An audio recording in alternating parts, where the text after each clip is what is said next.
Everything you learned about frontier women was sanitized fiction. The truth is so raw that even modern historians struggle to present it without flinching.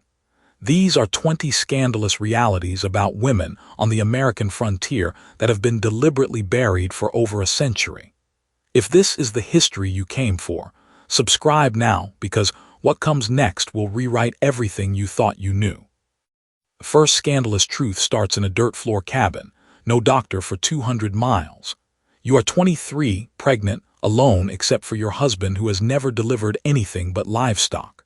Maternal mortality on the frontier was 3 times higher than back east and 50 times what it is today. Childbirth was the second leading cause of death for women after tuberculosis. They wrote goodbye letters before labor like soldiers preparing for battle.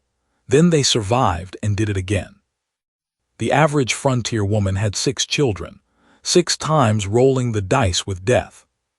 The second truth is the homesman, a profession built entirely around broken women. When isolation and grief shattered a woman's mind completely, communities hired men to collect them like cargo and transport them hundreds of miles to asylums. These women had murdered their children, burned down their homes, or simply stopped speaking. Some were locked in back rooms for years. Others were buried in unmarked graves, their names erased from family records. Whole episodes of madness became secrets nobody ever spoke of again. The third truth is that prairie madness was clinically documented. An 1893 Atlantic article described alarming rates of insanity among prairie settlers, especially women. Symptoms included paranoia, violence, total withdrawal, suicide, and murder. Women were left alone for days while husbands rode to distant settlements. No neighbors, no sound except wind, no escape.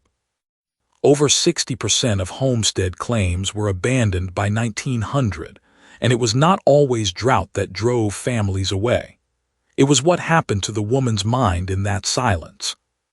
The fourth truth is the sod house itself.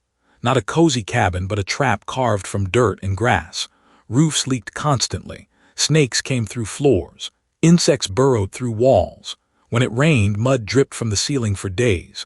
No ventilation in summer meant 100-degree heat baking inside earth walls. A typical farm wife spent 9 hours daily on chores alone, cooking, sewing, laundering, preserving, plus actual farm work. And she owned nothing. The law guaranteed it. The fifth truth is that legally she did not exist.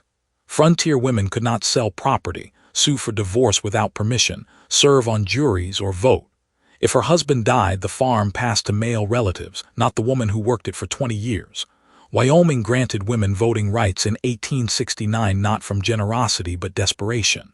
There were almost no women and they needed them to stay. Women's rights were transactional. The law valued what women could do, not who they were. The frontier did not liberate women. It used them up and called it progress.